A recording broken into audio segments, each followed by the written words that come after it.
come over here tonight to tell you that you are God's children, and that every man from a base black to a treble white is significant on God's keyboard. I come over here to let you know. Martin Luther King's legacy to the black community was a legacy that might be defined in political terms, social and economic terms. Socially, he taught us to respect ourselves, to love ourselves. Politically, he taught us the importance of participation in politics and helped us to gain the right to vote in the Selma March in 1965. And economically, Martin Luther King contributed toward the escalation of black earning power from only $16 billion when he started out in Montgomery in 1955 to more than $180 billion in 1984. And I think when you add all of that up, Martin Luther King made it possible for black Americans to move into the mainstream of America's life and to be first-class citizens. He made it possible for me to be the mayor of Atlanta. We shall overcome. We shall overcome. We shall overcome someday. I don't think Martin Luther King ever felt that he was making a great personal sacrifice. He had been stabbed, he had been jailed, he had turned down jobs that offered him lots of money. But Martin Luther King felt that the most rewarding thing about his life was the opportunity to serve his nation and to serve his people. And I think he did that with no regrets. And he even made a joke about death, about his death and about the death of the rest of us. And he always said that if a man hasn't found something that he'll die for, he really doesn't know what he's living for. And he believed that it was important to believe in something so strongly that if required to, you would willingly give your life for that. And so I think Martin Luther King lived his life and enjoyed his life and did so with no regrets, because I think he found the true meaning of life. And that meaning of life is in service to others. Martin Luther King's character was molded by a strong family and a strong church. Daddy King and Mama King raised him to be a leader. He was standing up in front of the Sunday school making speeches when he was just a little tot. He was preaching in Ebenezer when he was in high school. His education was assured in that his parents had worked hard for education. In fact, Daddy King didn't graduate from college until he was almost 30. And he wanted more than anything else for his son to graduate from college and to go on to graduate school. And he knew the importance of that kind of quality education. And so I think out of those strong influences, the life and character of Martin Luther King was shaped. Morehouse College also, with Dr. Benjamin Mays, gave him a kind of role model for leadership, a kind of standard of excellence in his speech and in his study and his personal character that was an important contribution toward leadership. But you have to remember that Martin's father was a preacher, but also his grandfather was a preacher. He was a product of the Black Baptist Church. His grandfather had been the treasurer of the National Baptist Convention and had preached from one end of this country to the other. His father was an outstanding evangelist and a civil rights leader before Martin was born. And so Martin represented a history and a heritage of people who were dedicated to the service of others and who were committed to doing something in behalf of the least of these, God's children. I think that that shaped Martin as much as anything else. He was also shaped by his life in the city of Atlanta, a city that was not only a city of churches and universities, but a city where he worked alongside the poor, where he studied with poor people, where he was forced to realize that the life that he lived was an exceptional opportunity that had been afforded him by the grace of God. that it was just a gift of God that he was born in this family instead of in another family where he might not have had educational opportunities or good clothes to wear or the kind of food that was on the table every day in his household. And he was very sensitive to those around him who were less fortunate. And he wanted to do something, even as a child, to help those around him to enjoy the kinds of life and blessings that he enjoyed. And I think that shaped Martin's character.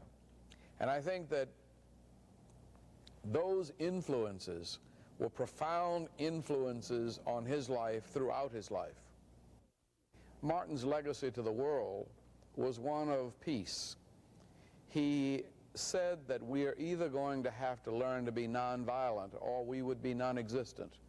He understood the tremendous potential of man to destroy the planet on which we live with nuclear weapons. And he understood that it was necessary and important for us to find ways to reconcile the enormous complexities of this world without violence, without warfare, without bloodshed. And I think that the kind of effort that he made in helping America to stop the war in Vietnam and the kind of call to peace that he gave to people all over the world, at home and abroad, means that the kind of progress that we have made in human rights and civil rights here is potentially possible for all citizens in a peaceful world. Martin's decisions about the war in Vietnam, though, I think were hard to come by. In fact, he took over a year to reach that decision. He felt as though it was difficult to try to fight two battles, the battle of good race relations and the battle against the war in Vietnam. And for a long time, he encouraged Coretta to represent him at peace demonstrations. Or he asked Ralph Abernathy or me to go and speak in his behalf and represent him. But he didn't want to become the symbol of both movements. He thought that he could keep the two separate. But finally, I think a series of events happened that convinced him that he should change his position. One, he accidentally sat next to Dr. Spock on an airplane from Cleveland to New York. And they talked for a couple of hours, waiting for the plane and then on the flight en route. And he understood how sincere Dr. Spock was, but he understood also that Dr. Spock didn't know how to mobilize a national movement to end the war.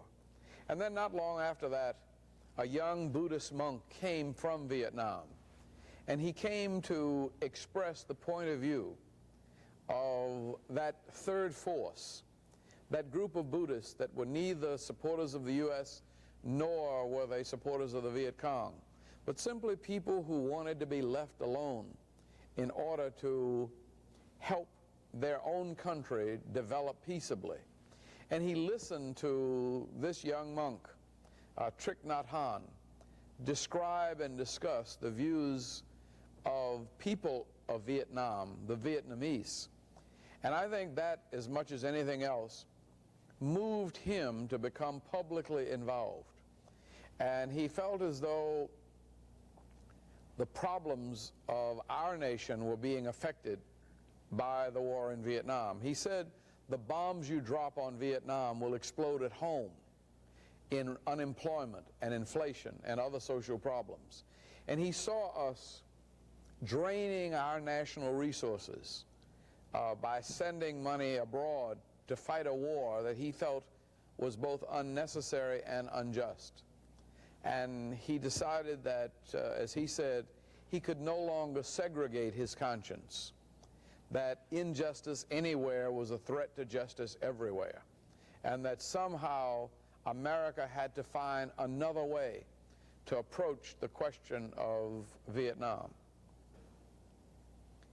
The qualities that Dr. King possessed as a leader most was the willingness to sacrifice himself totally for others. He was concerned so much about those who had not had the opportunities that he had in life, that he was literally willing to give his life for them. And when he approached a problem, he approached it totally. There was no, I'll try this out and then back off and see if it works or not. It was a commitment to do something about the life that the poor and black citizens of this United States shared with others. And I think that dedication to others, he was not concerned about money. He was not concerned about fame. It hurt him when people tried to distort his image or what he was trying to say or do. But he kind of understood that too as part of the price he would have to pay to move the society forward into a little better way of working with people.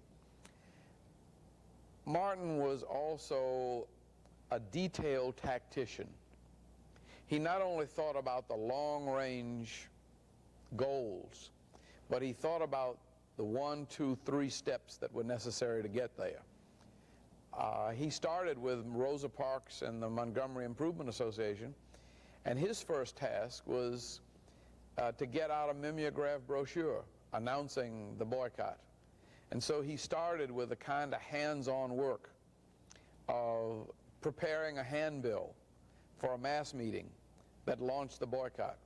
And he was always conscious of those kinds of things. If there was a mass meeting, he'd want to know, how many handbills did you get out? Where did you take them? How big is the church? And he was acutely aware of all of the little details of the movement, as well as the long-range goal and the big picture. He was also aware that you had to bring people together, that in the United States of America, it took 51% to be a majority, and that black people were only 11%.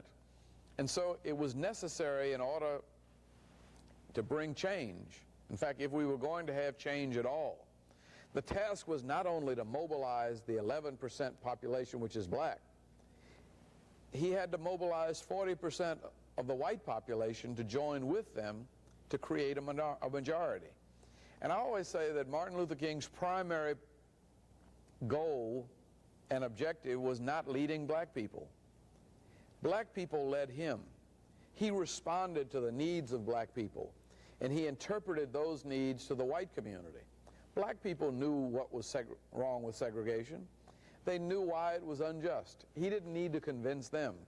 He needed to convince the white population that segregation was unhealthy for the total society. And so in addition to mobilizing black citizens to do something for themselves and in their own behalf, he was acutely aware of the need in our society to build a creative majority. And he called that a coalition of goodwill. And he knew that people, black and white, Protestant, Catholic, and Jewish, and Muslim, would have to come together to make a majority that would truly redeem the soul of America and put an end to racism, poverty, and war.